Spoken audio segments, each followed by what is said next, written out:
ഇന്ന് നമ്മളൊരു വലിയ ഉത്സവത്തിലേക്ക് നമ്മൾ പ്രവേശിക്കുകയാണ്. ഈ ഉത്സവത്തിൻ്റെ ഒരു പ്രത്യേകത എന്താണ്?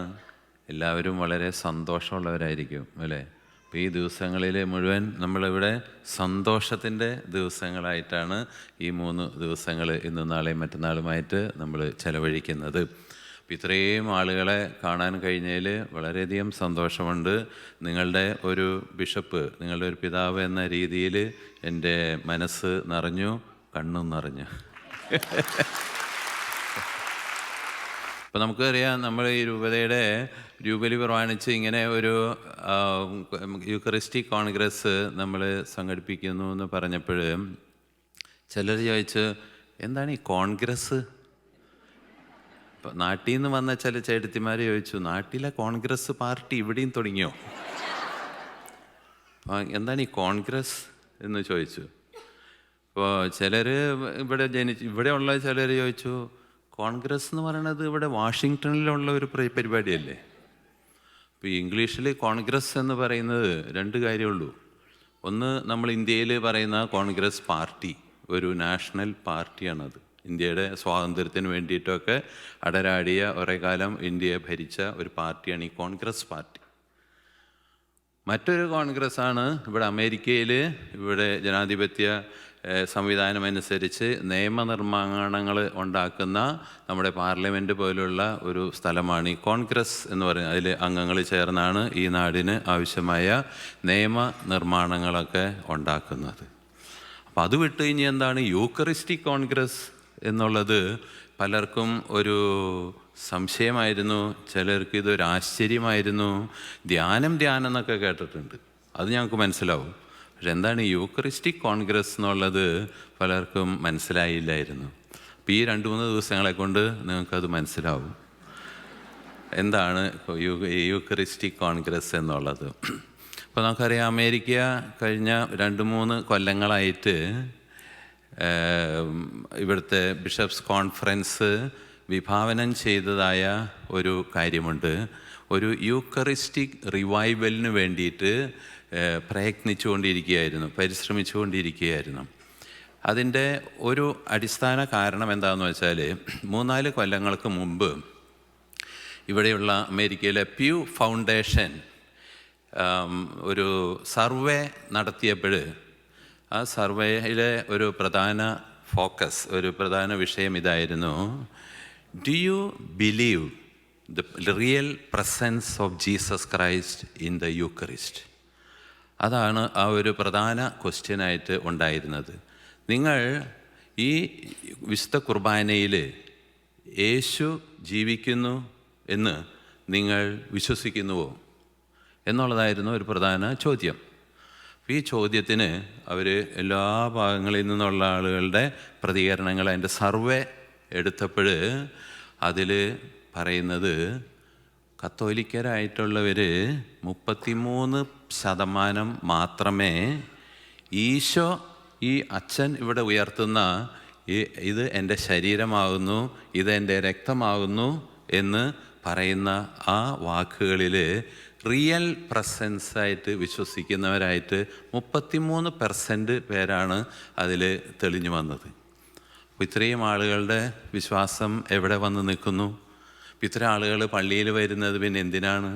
ഇത്രയും പേര് ക്രിസ്ത്യാനികളെന്ന് പറഞ്ഞ് പേര് കൊണ്ട് നടക്കുന്നത് എന്തിനു വേണ്ടിയിട്ടാണ്? അപ്പോൾ we are not convinced that there is Jesus living in that bread. ആ അച്ഛൻ ഉയർത്തുന്നതായ ആ അപ്പത്തിലും കാസയിലും രക്തത്തിലും ഈശോ ജീവിക്കുന്നുണ്ട് എന്നുള്ള വസ്തുത ഏറ്റുപറയാനായിട്ട്, വിശ്വസിക്കുവാനായിട്ട് ഇനിയും പ്രയാസമുള്ള ഒരുപാട് മനുഷ്യർ ഈ അമേരിക്കയിൽ തന്നെ ഉണ്ട് എന്നുള്ളതാണ് അതിലൂടെ വ്യക്തമായത്. നമ്മൾ ഓർക്കണം, ഇതൊരു ക്രിസ്ത്യൻ കൺട്രിയാണ്. ഈ ക്രിസ്ത്യൻ കൺട്രിയിൽ പോലും ഇത്രയും 33% ആളുകളാണ് ഈശോ ഈ കൂദാശയിൽ ജീവിക്കുന്നു എന്നുള്ളത് ഏറ്റുപറയുവാനായിട്ട്, വിശ്വസിക്കുവാനായിട്ട് മുന്നോട്ട് വരുന്നതായിട്ട് കാണിക്കുന്നത്. അപ്പോൾ നമ്മുടെ ആ ലെവലിൽ നമ്മൾ മുന്നോട്ട് പോയാൽ നമ്മളുടെ ക്രിസ്ത്യാനിറ്റി എന്ന് പറയുന്നത് വെറും ഒരു ആഭരണം എന്ന രീതിയിൽ കൊണ്ട് നടക്കാനേ നമുക്ക് സാധിക്കുകയുള്ളൂ. ഒരു മ്യൂസിയത്തിൽ നമ്മൾ വയ്ക്കേണ്ടതായ ഒരു സംഗതിയായിട്ട് അവസാനിക്കും. അതുകൊണ്ടാണ് അഭിമന്യ പിതാക്കന്മാർ ഒരു പ്രാർത്ഥിച്ച് ചിന്തിച്ച് എടുത്ത ഒരു തീരുമാനമാണ്, അമേരിക്കയിൽ നമുക്ക് ഒരു റിവൈവൽ ആവശ്യമാണ്, ഒരു ഫെയ്ത്ത് റിവൈവൽ ആവശ്യമാണ്. അത് ആ ഫെയ്ത്ത് റിവൈവൽ എവിടെയാണ് ഫോക്കസ് ചെയ്യേണ്ടത് എന്നുള്ള പരിചിന്തനത്തിൻ്റെയും പ്രാർത്ഥനയുടെയും ഫലമായിട്ട് നമുക്ക് മനസ്സിലായ കാര്യമാണ്, we have to focus on Jesus Christ. നമ്മൾ ഈശോയിൽ കേന്ദ്രീകരിക്കണം. ഈശോയിൽ നമ്മുടെ എല്ലാ ശ്രദ്ധകളും നമ്മൾ കൊണ്ടുവരേണ്ടിയിരിക്കുന്നു. അങ്ങനെ നമ്മുടെ ആ വിശ്വാസത്തെ കൂടുതൽ ഉജ്ജ്വലിപ്പിക്കുകയും പ്രകാശിപ്പിക്കുകയും ചെയ്യേണ്ടതിൻ്റെ ആവശ്യകത ഈ കാലഘട്ടം നമ്മെ അറിയിക്കുന്നു എന്നുള്ളത് മനസ്സിലാക്കിയ പിതാക്കന്മാർ എല്ലാ രൂപതകളിലും, ഈ അമേരിക്കയിൽ ഏകദേശം 196 രൂപതകളോളുണ്ട്. ആ രൂപതകളിലെല്ലാം തന്നെ ഒരു യൂക്കറിസ്റ്റിക് റിവൈവലിന് വേണ്ടിയിട്ട് അവർ പലതരത്തിലുള്ള പദ്ധതികൾ ആവിഷ്കരിച്ചു. ഇടവക തോറുമുള്ള കാര്യങ്ങൾ, വാർഡ് പ്രയേഴ്സ് വഴിയായിട്ടുള്ള കാര്യങ്ങൾ, രൂപതാ തലത്തിൽ, അതിൻ്റെ ഉപരിയായിട്ട് നാഷണൽ ലെവലിൽ, ദേശീയ തലത്തിൽ ഒരു യൂക്കറിസ്റ്റിക് കോൺഗ്രസ് കഴിഞ്ഞ വർഷം ഇൻഡ്യാനാപോലിസിൽ വെച്ച് കഴിഞ്ഞ ജൂലൈ മാസത്തിൽ നടത്തുകയുണ്ടായി. ധാരാളം പേര് അമേരിക്കയുടെ നാനാഭാഗങ്ങളിൽ നിന്നും വന്ന് ആ യൂക്കറിസ്റ്റിക് കോൺഗ്രസ്സിൽ പങ്കെടുക്കുകയുണ്ടായി. നമ്മുടെ സീറോ മലബാർ സഭയ്ക്ക് ആ കോൺഗ്രസ്സിൽ അത്രയും വലിയ ഒരു സ്റ്റേഡിയത്തിൽ നമ്മുടെ സീറോ മലബാർ സഭയ്ക്ക് ഒരു കുർബാന അർപ്പിക്കുവാനായിട്ടുള്ള ഒരു അവസരം നമുക്ക് ലഭിക്കുകയുണ്ടായി. ദൈവപരിപാലനയിൽ നമുക്ക് അങ്ങനെ ലഭിച്ചതായ ഒരു അവസരമാണ്. നിങ്ങൾ ഓർക്കണം, നമ്മൾ സീറോ മലബാർ സമൂഹം എന്ന് പറയുന്നത് അമേരിക്കയിൽ വളരെ അടുത്ത കാലത്ത് വന്ന ഒരു സമൂഹമാണ്. നമ്മളിവിടെ കാലുറപ്പിക്കാനായിട്ട്, വേര് പിടിക്കാനായിട്ട് ഇങ്ങനെ പരിശ്രമിച്ചു കൊണ്ടിരിക്കുന്ന ഒരു സഭാ സമൂഹമാണ്. ആ സഭാ സമൂഹത്തിന് നമുക്കൊരു വിശുദ്ധ കുർബാന അർപ്പിക്കുവാനായിട്ട് സാധിച്ചു. നമ്മൾ ആ കുർബാന വളരെ മനോഹരമായിട്ട് അവിടെ പ്രസൻറ്റ് ചെയ്തു, കുർബാന അർപ്പിച്ചു. ധാരാളം പേര് അതിൽ ആകൃഷ്ടരായി. നമ്മുടെ സീറോ മലബാർ സഭയെക്കുറിച്ചും നമ്മുടെ ദിവ്യബലിയെക്കുറിച്ചുമൊക്കെ ഒരു നല്ല ഇംപ്രഷൻ ഈ അമേരിക്കയിൽ കൊടുക്കുവാനായിട്ട് സാധിച്ചു. We got a very good exposure to the Eucharistic celebration there. അപ്പോൾ ഇനി അവിടെ ഒരു ക്ലൈമാക്സ് ആയിരുന്നു. പിന്നീട് എന്താണ് ചെയ്യേണ്ടത് എന്നത് ആലോചിച്ചപ്പോഴും then we have to continue that. അത് അവിടെ വെച്ച് അവസാനിക്കേണ്ടതല്ല. ആ യൂക്കറിസ്റ്റിക് കോൺഗ്രസ് അതിൻ്റെ നാഷണൽ ലെവലിലുള്ള ആഘോഷത്തോടു കൂടി അവസാനിപ്പിക്കേണ്ടതല്ല. That should be continued.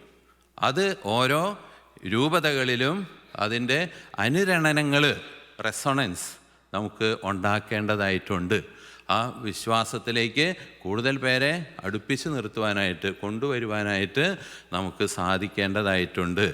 അതിനു വേണ്ടിയിട്ട് പല രൂപതകളും ഇപ്പോൾ ഇതുപോലുള്ള വലിയ വലിയ സമ്മേളനങ്ങൾ വിളിച്ചുകൂട്ടി അവർ യൂക്കറിസ്റ്റിക് കോൺഗ്രസ് ആയിട്ട് നടത്തുകയാണ്. അത് ചുരുക്കത്തിൽ ഇത്രയേ ഉള്ളൂ, we are with Jesus these 3 days. നമ്മൾ ഈ 3 ദിവസം നമ്മൾ ഈശോയോട് കൂടിയാണ് എന്നുള്ളതാണ് ഈ യൂക്കറിസ്റ്റിക് കോൺഗ്രസിൻ്റെ ഏറ്റവും വലിയ ലക്ഷ്യം. ഇത് ഒരു നിയമനിർമ്മാണമാണെങ്കിൽ നിങ്ങൾ മനസ്സിലാക്കിക്കോ, Jesus Christ is giving you some laws. നിങ്ങൾക്ക് ചില നിയമങ്ങൾ യേശു ക്രിസ്തു നിങ്ങൾക്ക് തരും. ഇനി നിങ്ങളതൊരു കോൺഗ്രസ് പാർട്ടി ആയിട്ടാണ് നിങ്ങൾ കാണുന്നുണ്ടെങ്കിൽ you are with Jesus party. This is the Jesus party, you are here. അപ്പോൾ അങ്ങനെ നിങ്ങൾ ഈശോയോടൊപ്പം ഒരു പാർട്ടിയിൽ നിങ്ങൾ ചേർന്നിരിക്കുകയാണ്. അത് വേണമെങ്കിൽ നിങ്ങൾ അങ്ങനെയും എടുത്തോ. What ever it is, you are with Jesus these 3 days. ഈ 3 ദിവസങ്ങൾ നമുക്ക് ഈശോയോടുകൂടി നമുക്ക് ആഘോഷിക്കാം. നമുക്ക് ഈശോയോടുകൂടി ആയിരുന്നു കൊണ്ട് നമുക്ക് സന്തോഷിക്കാം. അപ്പോൾ അത് ഈശോ നിങ്ങളെല്ലാവരെയും മാടി വിളിക്കുകയാണ്. അധ്വാനിക്കുകയും ഭാരം വഹിക്കുകയും ചെയ്യുന്ന നിങ്ങളെല്ലാവരും എൻ്റെ അടുക്കൽ വരുവേൻ, ഞാൻ നിങ്ങളെ ആശ്വസിപ്പിക്കാമെന്ന് പറഞ്ഞ ആ ഈശോ നമ്മളെ വിളിക്കുകയാണ്. വാഗ്ദാനങ്ങളിൽ വിശ്വസ്തനായ ഈശോ.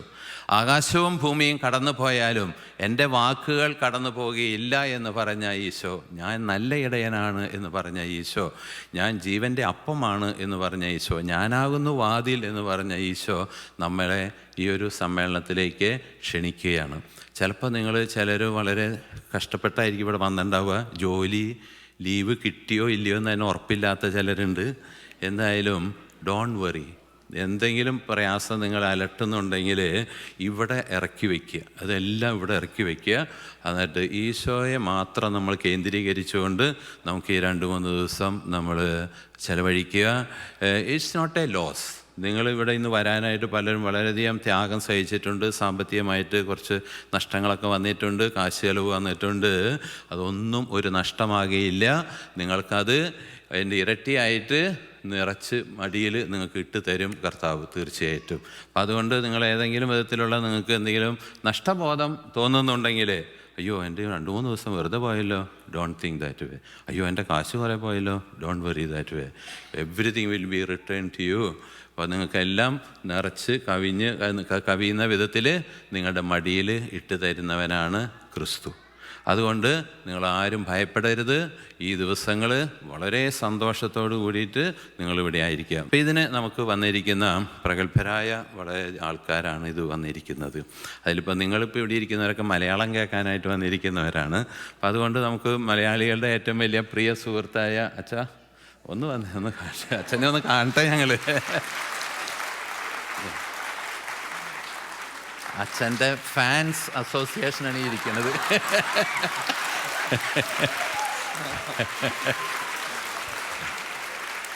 അല്ല, ഇപ്പോഴാണ് ഇവർക്കൊരു സമാധാനമായ. ഞാൻ ഇവരെ വെറുതെ പറഞ്ഞ് പറ്റിക്കാന്ന് വിചാരിച്ചത്. അച്ഛനെ കണ്ടോടുകൂടി അവർക്ക് ദീർഘശ്വാസം വീണ് വേണ്ട. അപ്പോൾ ഡാനിയേൽ അച്ഛന് ഒരു പ്രത്യേക മുഖവരെയൊന്നും ആവശ്യമില്ല. നിങ്ങൾ യൂട്യൂബ് വഴിയും അല്ലാതെ നേരിട്ടും ഒക്കെ അച്ഛനെ എന്നും കണ്ടുകൊണ്ടിരിക്കുന്നവരാണ്. ഞാൻ 2 ദിവസം മുമ്പ് ഒരു രോഗിയെ കാണാൻ പോയി. അപ്പോൾ ആ രോഗിക്ക് ഏറ്റവും വലിയ പ്രശ്നം എന്താണ്? ഉറക്കം വരുന്നില്ല. അപ്പം ഞാൻ പറഞ്ഞു, ഡാനിയേൽ അച്ഛൻ്റെ യൂട്യൂബ് ഇട്ട് ഡാനിയേൽ അച്ഛൻ്റെ ഒരു യൂട്യൂബ് സംഘടിപ്പിക്കുക, നിങ്ങൾക്ക് ഉറക്കം വരും. അത് സത്യമായിട്ടോ. ഞാൻ പറഞ്ഞു, കുറേ പേര് അങ്ങനെ ഉറക്കം കിട്ടാത്തവർ അച്ഛൻ്റെ പ്രസംഗം കേട്ട് ഉറങ്ങുന്നത്. നിങ്ങളപ്പോൾ ചിരിച്ചു. അതായത് ഈ അമ്മമാർ കുഞ്ഞുങ്ങളെ താരാട്ട് പാടുന്നത് എന്തിനാണ്? അവരുറങ്ങാൻ വേണ്ടിയിട്ടാണ്. അല്ലെങ്കിൽ അത് മുഴുവൻ നേരം രാത്രി മുഴുവൻ താരാട്ട് പാടിക്കൊണ്ട് അമ്മ വിശദയാവില്ലേ? അപ്പോൾ ഈ പ്രസംഗം കേട്ട് കഴിയുമ്പോൾ നിങ്ങൾക്ക് മനസ്സിന് സമാധാനം ഉണ്ടാവുകയാണ്, നിങ്ങളുടെ ടെൻഷനെല്ലാം പോവുകയാണ്. It's an therapy, it's an alternative therapy. നിങ്ങൾക്ക് ഏതൊരു മെഡിസിൻ നൽകുന്നതിനേക്കാളും നല്ല ഒരു മരുന്നാണ്, ഒരു മെഡിസിനാണ് ഈ ദൈവവചനം കേൾക്കുക എന്ന് പറയുന്നത്. ഈ ദൈവവചനം കേട്ട് നിങ്ങൾ ഉറങ്ങിപ്പോയോണ്ട് നിങ്ങൾ ഡോണ്ട് വറി.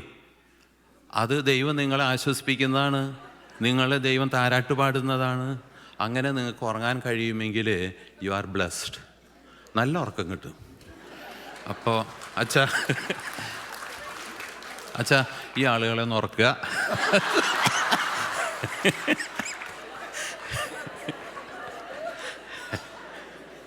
അപ്പോൾ ഇനി ഞാൻ നീണ്ടുപോയാലേ നിങ്ങളുടെ സമയം ഞാൻ എടുക്കും. ഇനിയും നമുക്ക് ഈ 2-3 ദിവസമായിട്ട് ഇനിയും കുറേ കാര്യങ്ങൾ പറയാനായിട്ട് നമുക്ക് സാധിക്കും.